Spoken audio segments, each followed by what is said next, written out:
Yo, what is goody everyone? Today we have a very special video. If you guys can already tell by the title and my shirt, here's a little hint.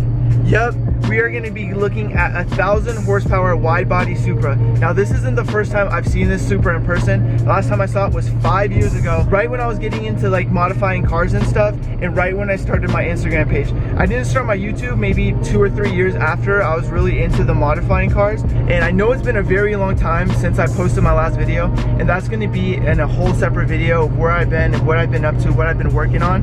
But today guys, I am so excited to show you guys and share with you this experience. He has a brand new wide body Supra. I've never seen that in person. The last time I saw it was at a car meet. If you guys want to scroll all the way to the bottom of my Instagram, I'm gonna have my Instagram in the description below. He's doing a two-step, and the Supra is wrapped in like a black and white camo, and it was like my first time I'd seen like a real two-step and a Supra shoot flames, and it was just ridiculous. I fell in love immediately, and I am so excited to meet with the owner, Josh, and he's giving me the opportunity and giving you guys the opportunity to check out his 1,000 horsepower wide body Supra. I can't wait to see you guys, and I'll see you guys when we get there. Let's go!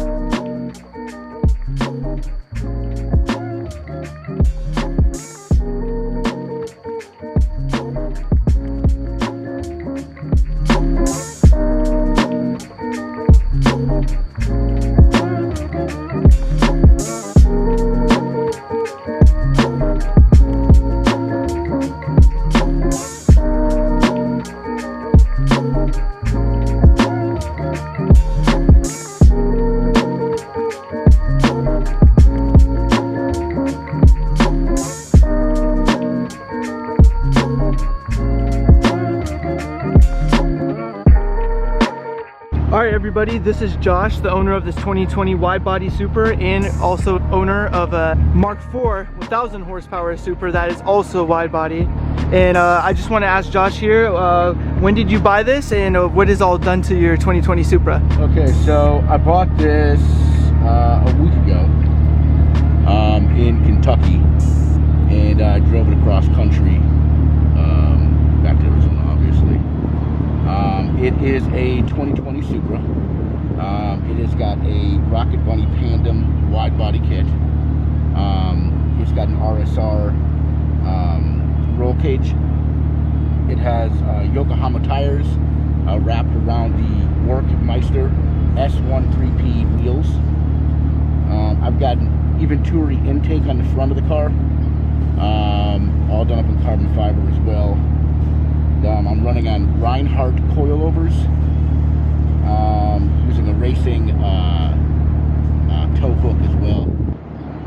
Mid pipe, down pipe, feedback, back exhaust.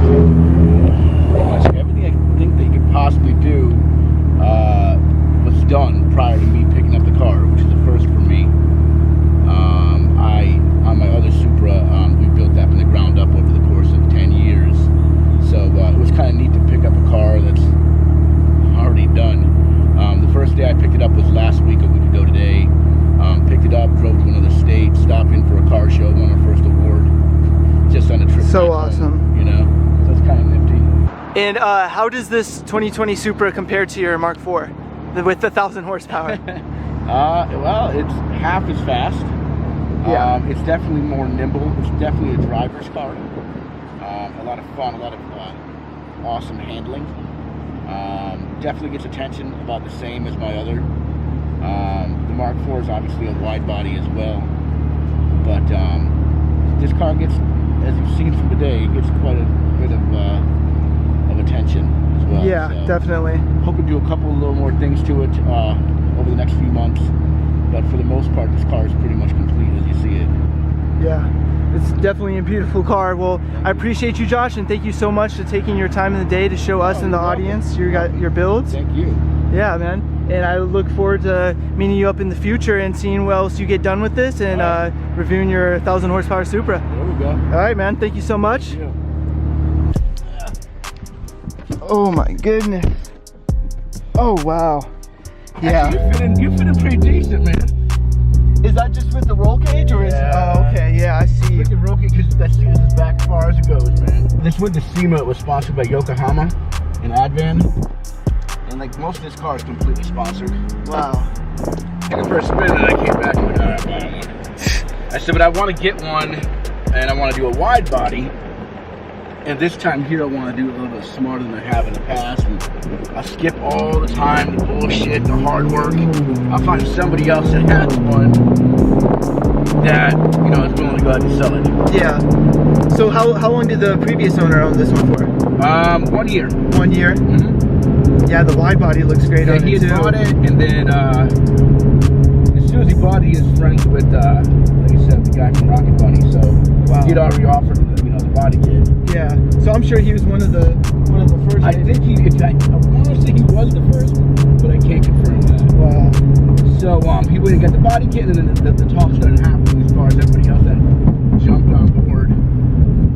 You know? Yeah. And these roads out here, man, they're so amazing. Like they stretch out pretty long. What's that? These roads. Oh yeah. Because I live in the Gilbert area, so it's like more like street light to street light. Like you have to drive out pretty far just to get to roads like this. These cars here, BMW Supra, whatever you want to call it. I didn't want this car like at all. When it first came, like I don't want it. Oh really? It's a BMW, man. I don't want that crap. Interesting. So yeah, so when I first saw it, I'm like, I don't want it, man. They screwed it up. They had that one chance to bring the 2JZ back. Yeah.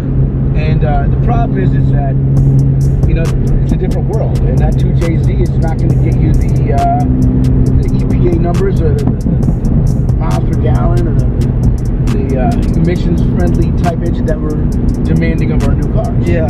So it's time for something new. You know, obviously, I'm sure they waited pretty hard and said, hey, you know what, this is our best option. Let's do a collaborative. This car here drives completely different than my other one. It's more of a driver's car, I feel. Interesting. The other one is more of a pure beat your guts kind of car, you know? Stomach in the back of your stomach. Strictly business. There's no way in hell I could ever drive my other car across country. With this one you could? Oh, I did it. Yeah, oh, you drove this one back? All the way from Kentucky. Oh, wow. That is awesome. What a great way to get your car. That's awesome. I didn't even have to look in the manual, man. I figured it all out after about 9 states. Oh, wow. You figure it out, you know? So how much miles did you drive? How much miles was that? So I bought the car with 4,600 miles, and we're at 7,000 now. Oh, wow. And I just got home. Jeez. That's awesome. So effectively, in about another 1,600 miles, I'll have effectively driven in that short time when the last one drove it in a whole year. Wow. This car was mainly, like I said, it was being built all that most of that time. So buying it up with somebody else already done saved me the time and saved me the money. Oh, big time with the money, I'm sure, too. I've already got the experience and the feel for building a car from the ground up. Yeah. It's not like I'm going to get it again. That Supra's came a far away, yeah. And what it is now is just, it's crazy. I've got years and over $250,000 on that bill. You know, over time. $20 at a time, but I don't need that experience again. Now I just want to go straight to the point. Now, will you ever sell that Supra? Yeah, I can imagine. That's part of my end of life plan is that when I die, I want to be cremated, have my ashes put in the exhaust, oh wow, and then 2 steps. Oh wow. Alright guys, we're here with the Mk5 Supra at our first location. Josh is just wiping it down since it was quite a drive. But we're gonna go ahead and just get a few cool shots here.